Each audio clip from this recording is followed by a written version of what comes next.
Dolphins. Welcome to Creativity Tuesday with Miss Purcell and Greg Purcell. Thanks for tuning in. Today we're going to make a special kind of art called Op art.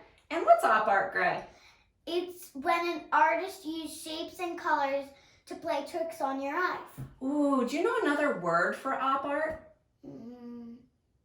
Optical illusions. That's right. So today, to make this project, we're going to need a few things. The first thing we're going to need for our project is Paper. Okay, the second thing we're going to need is Pencil. the third thing, Ruler. and the fourth thing, A circle tracer. and the last thing. Marker. Excellent. Now there's a few things that we can substitute. If you don't have a ruler, we just need a straight edge of something. So what are some things that you could use? Junk mail or an empty cereal box. Right, you could use the edge of this, or even the edge of a book as a straight edge. Before we get started, we have to make sure that we do something since we're coloring with markers. What should we do, Greg? We should get a messy mat. Right, so we're going to put a messy mat down on the table so that the marker doesn't get on our table or go through the paper and get on the table. I don't have regular messy mats at home, so we're using newspaper flyers that we got in the mail because we're all just using what we have around the house. Let's get started.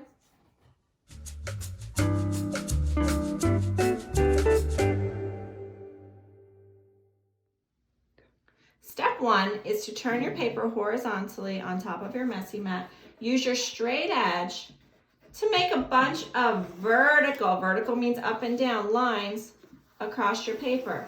You can make some thin stripes or thick stripes.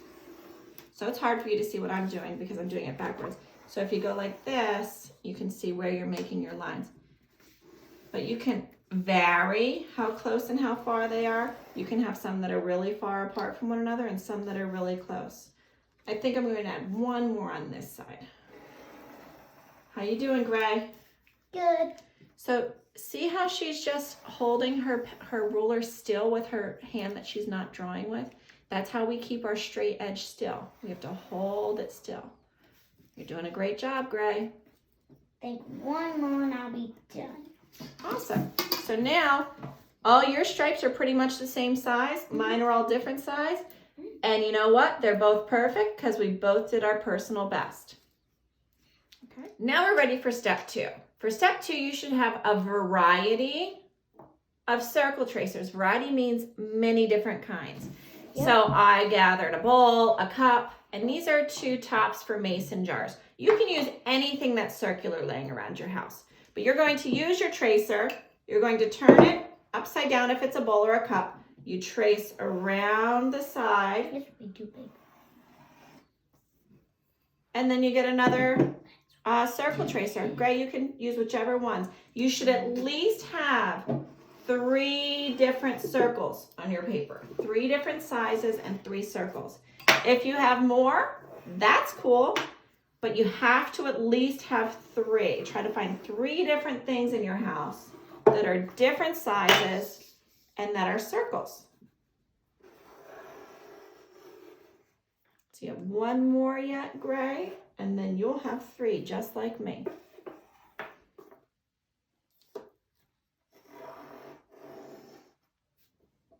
Very nice. Whoops. That's what erasers are made for. Okay, so we have all of our circles traced as best we could. First thing you want to do before you get started is you want to make sure your marker is working properly. If it's running out at all, don't choose that one. So try it out on your messy mat. These are 2 really good markers. So when we color this first round, we are only coloring the background. We are not coloring inside the circles, only the background. So we are going to do a pattern. It will be black, white, black, white, black, white, black. Or it could be white, black, white, black, white, black, white.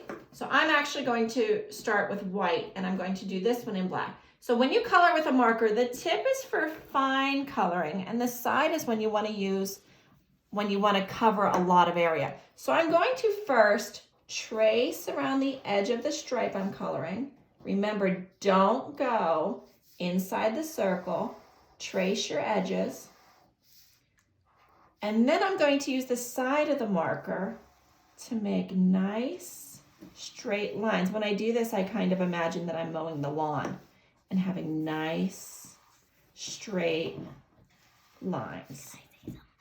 Sure. I'm doing orange, white, because like you can pick like blue, white, red, white, yellow, white. That's right. You can choose whatever color you want to go with the white. So maybe your black marker's running out. Choose a different color. So we're going to only color our backgrounds and make sure that we're doing the pattern.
Now comes time to create our optical illusion.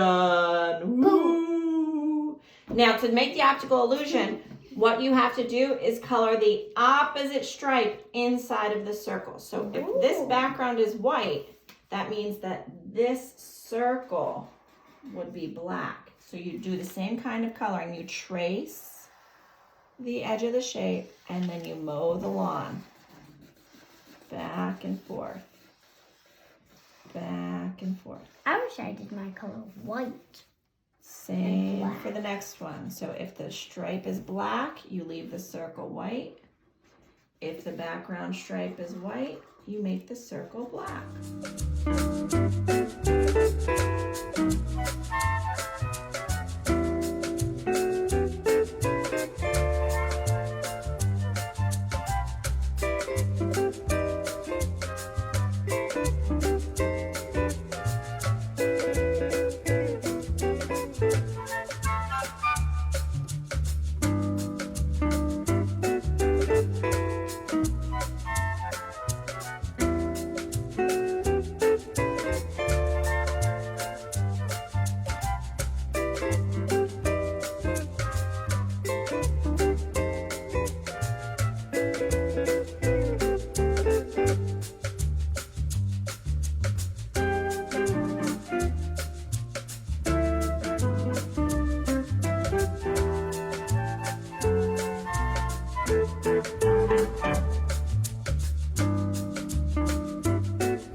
Great, ready to show everybody what we made?